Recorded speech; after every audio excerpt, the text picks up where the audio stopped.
and determination and a desire. And as I've said, as I look here right now, I think just about everybody in this sanctuary right now, except maybe one person, maybe two, are retired. But what did you have when you left your home to start out when you were 18, 19 years old? What did you have that allowed you to live all of these years to get to the point where you retired, homes paid for, children grown, grandchildren grown in some cases? You started out with a determination. That's all we had.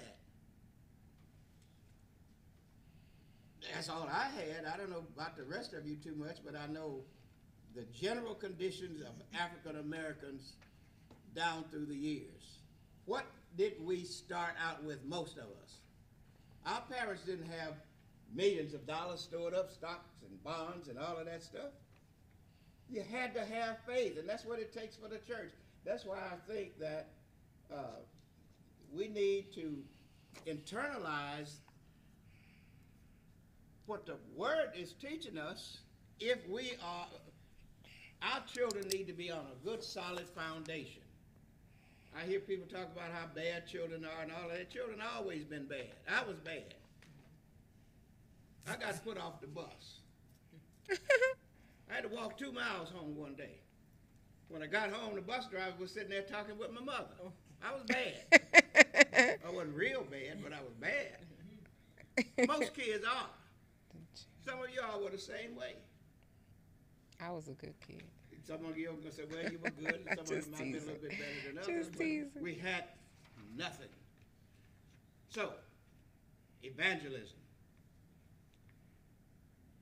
First scripture we're going to focus on tonight is Acts, 2nd chapter, verses 46 through 47. I'm going to ask, I think I've got enough scriptures here for everybody to participate.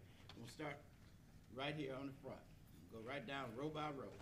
So, Sister Casper, if you do the first scripture. Okay. I want us to listen. It's just like, let me say this about our prayers too. You know, when we pray at home, we probably pray silent prayers, and that's good. But when we're coming out, we're praying publicly. Your prayers lift others. Speak up. We don't have to whisper in the church. It's public prayer meeting. Speak up. Right? And so I'm saying that to say read up. Okay. And they continuing daily with one accord in the temple, and breaking bread from house to house, did eat their meat with gladness and singleness of heart. And read 47? Yeah. Okay. Praising God, all people, and the Lord adding to the church daily such as should be saved. Okay, now I want you to underline that last phrase. And the Lord did what? He added to the church. To the church. Daily. This comes from Acts. They continued. That means what? They never stopped. Now this seemed like they did a lot of coming together, like what it says, house to house and stuff. This is the early stages of the church, and you know, they continued daily. Look at, they was on one accord, breaking bread from house to house with gladness. They was all on one accord, singleness of heart, praising God, having favor with all of the people, and the Lord added to the church. Thank you. I'm going to go on to Sister Parks. Acts 5. Now, I want us to keep these scriptures in mind. Memorize them if you can. Acts 5 and 14. Now, you got them right here on your paper. You don't have to look in your Bible unless you want to. That's why I said this is from the King James. What you have for Acts 5:14 is different than what you have on your sheet. Is it different? Yeah. I might have missed it. What does it say? I'll read that and switch it out over. Sister Parks? Let me read it because I have it in the Bible. I don't have. Yeah. Yeah. I thought I double checked all of this. I thought that's what it said. You don't have, well, you're not gonna read you're gonna read another scripture, because Okay, Reverend Wade gonna read that one. That one's wrong. Acts chapter 5 verse 14 reads, and believers were the more added to the Lord, multitudes, both men and women. Oh, that should have been 15. Go ahead with 15. Make that Acts You want 5 and 15 on your Okay. sheet. All right. You want Sister oh, you're gonna read it? Okay, and 15 is, insomuch that they brought forth the sick into the streets, and laid them on beds and couches, that at the least the shadow of Peter passing by might overshadow some of them. Okay, so it could have been Acts 14 and 15, but the idea here is that Acts 14 talks about being added, believers. So you're gonna read one of those. The more added to the Lord. Multitudes, both of men and women. One of them was Acts 5 and 14.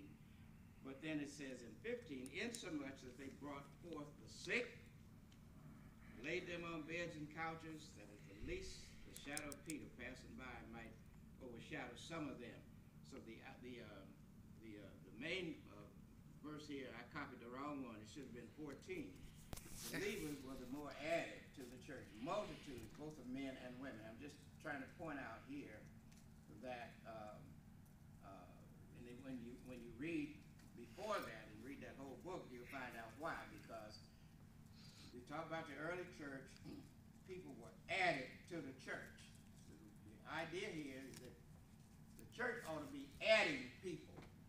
There ought to be people adding to the church. So all I'm saying is, my brothers and sisters, is that if people are going to be added to the church, if people are going to be added to Faith Memorial Baptist Church, how is that process going to take place? How is it going to happen? What's going to cause that to happen? They're not going to just come in off the street. If people are going to be added to the church, it's going to be because those of us who believe the scriptures in terms of the fact that we are commanded to evangelize. That's what our commandment is. It's more of that than it is just worship. All right.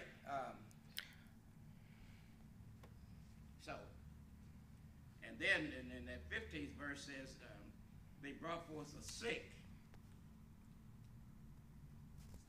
laid them on beds and couches. You can digest that house to you, but the idea here is that at least the shadow of Peter passing by might overshadow some of them. I think that even here at Faith Memorial Baptist Church, we have some outstanding people. We got people here that can help other folks. Matter of fact, one of the things that's been on my heart is that I've been talking about our children and feeding children, and we also need to have a tutoring program. We need a tutoring program for kids. We got kids that can't read. I'm talking about little children coming up, middle school, can't read. And no need of us applauding that. We've got to do something about it. We know the conditions in the school system. So my dream is that we would do something about it. We got a wonderful facility over there. It's got dividers in it. I remember when Mrs. Fain, I think it was, had a program called something that had an A in it. You remember what it was, Ms. Parks? A+. Right here at Faith Memorial Baptist Church, A+. Y'all remember that? A+. Just had a program right over there, A+. Now, there were children in there that she had, I guess that was a program she had developed at some point. I didn't know too much about Miss Fain, but I know two or three times a week, that fellowship all over there was full of children. She was teaching them. Not the Bible necessarily, but just teaching them how to read. Our future is in the hands of our children. And so what I'm saying is all over this country, as African Americans, our future is in the hands of our children. If we don't teach our children, not only will it be detrimental to those of us who are around, but it'll be detrimental to our future generations. You got to be able to read. We got children who can't read. We need to focus on children throughout this community. I don't know how many schools there are in this community, but I know, I think there was one right over here that closed up. What was